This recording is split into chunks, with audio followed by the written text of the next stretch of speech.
Heyo everybody, Haku here with my review of Kiznaiver episode 12, the series finale for Kiznaiver. And it's been a ride, guys. I really liked this episode, but I'll break down my thoughts on it part by part before I go into the actual full-on overview sort of thoughts.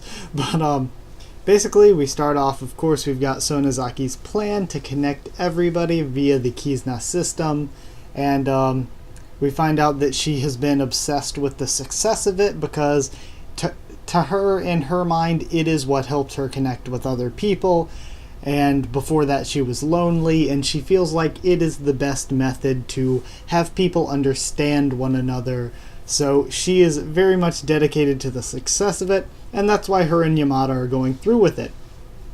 And it seems they have some evil Gomarin out doing their bidding for them. And then, of course, the bullies show back up and confront the Kiznaiver, our 6 main characters, except Katsuhira. And that didn't last very long. Tenga just kicks their asses. But beyond that, then we have Urushi and Katsuhira. They try to make their way to Sonozaki as Sonozaki has the Black Gomarin taking over the power grid. So Katsuhira and Urushi, they figure, well, Katsuhira figures that she's on the bridge. She's going to try to recreate the jump she did before for whatever reason. So they hijack the cop car, head there, and crash the cop car into the bridge to keep it from going up, I guess was the reason that they crashed it. Yeah, that would probably make the most sense. Now, while all this was going on with Urushi and Katsuhira, the other members, like the main 6 Kiznaiver, had their own, sort of conversations with one another, figuring out their thoughts. There was the really cute headbutt scene for Nico, and, well, in the end, it kind of... I don't know how to explain it. It kind of they became true friends, sort of, or realized that they were true friends, and they kind of had that realization before, but this really cemented it. So of course they show up to help Katsuhira. Katsuhira's trying to talk Sonozaki down.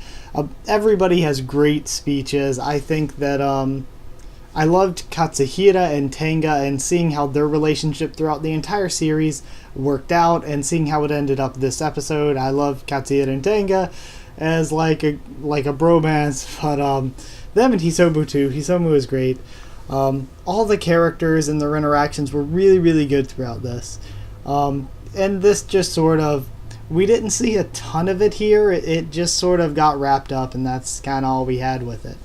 But then we had, you know how I always say there's the one big climactic ending scene that's always done amazingly every single episode of Kiznaiver. We had that. We had Katsuhira essentially save Sonozaki, and that's it. They both get their pain back, and then epilogue time. We see with the epilogue that there is some little bit of romance going on now between Maki and Yuta, which, totally happy. That was really funny.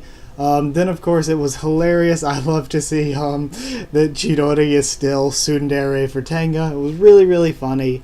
Nico and Hisomu, still the good guys. Good guy Nico, good guy Hisomu. I love Nico and Hisomu so much. And then, of course, lastly, Sonozaki and...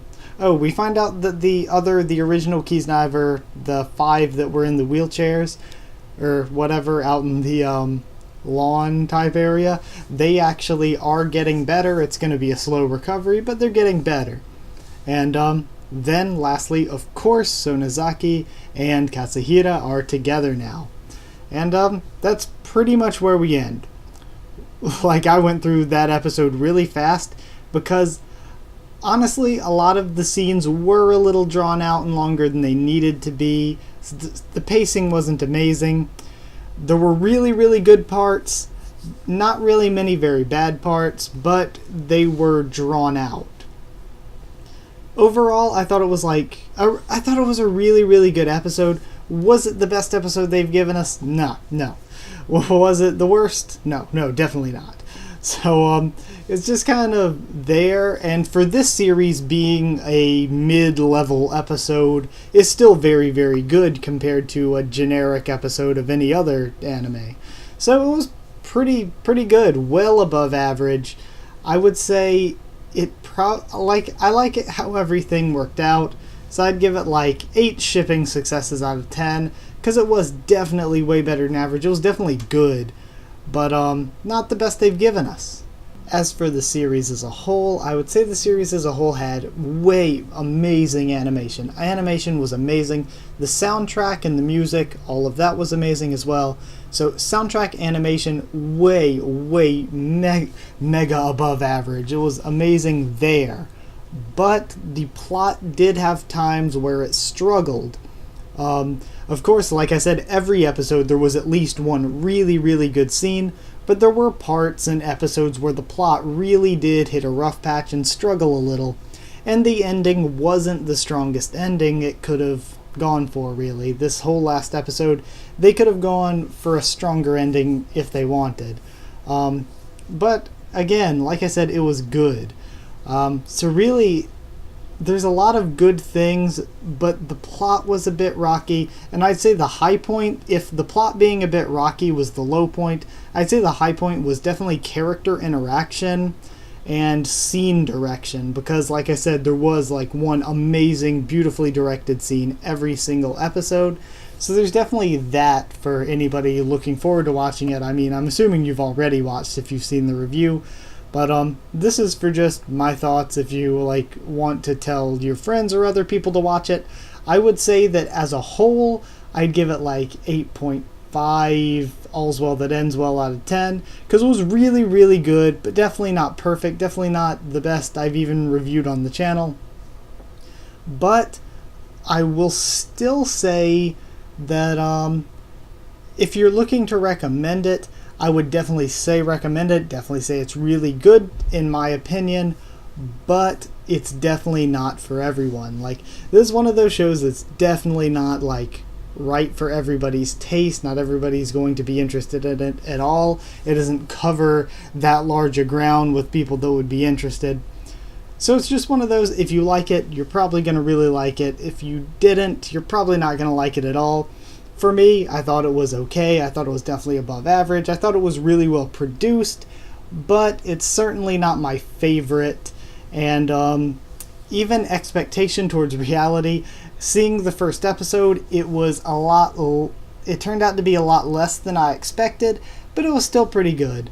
The first episode just really set my expectations really high for it, and it often did not meet those expectations, but it was still good. So the best thing that, if there's bad, then good, then really good, and then amazing, it was really good. It just was not as good as, say, a lot of the other ones I preferred. Like, I've already done Mikakunen de Shinkohei on this channel, and I would say I personally like that more. So I feel like I'm rambling and struggling here. But the point is, if you want to recommend it to somebody, I say it's good. But if they don't like it, it's no big surprise, because it's definitely not everyone's cup of tea. So yeah, that's it. This is probably going to be my last Kiznaiver video, because I'm not expecting it to be continued. I'm honestly not even expecting any OVAs. We might get some, but I doubt it. Definitely not expecting a second season. The way it ended seems sort of like a one and done sort of deal. So yeah, I guess that's about it for Kiznaiver as a whole. And next week, what I'm gonna do, I guess this weekend I will go on to the website that I use to watch anime, and I'll see all the things that just started, that just have their first episode up, and whichever one has the most interesting looking thumbnail, I'll just say, okay, I'm reviewing this series. Something like that. Because I could pick something big like Berserk or D. Greyman to do week to week, since they're getting new anime adaptations. But I don't know if I want to review them. I'm sure I'd get way more views, because it's a popular series. But for these, I honestly think I want to do more obscure stuff that I haven't read or seen anything else about before, just so that I can introduce myself and hopefully introduce you guys to some new stuff that none of us would have really been watching otherwise. So yeah, I think I'm gonna try to pick something a little more, not totally obscure, but something on the something moderately obscure, not like one of the big AAA anime or anything. That's not a solid rule. I may still end up doing a really big one, but I don't know. I'm just gonna see whatever looks the most interesting at the time and jump into it. That's pretty much what I did with Kiznaiver.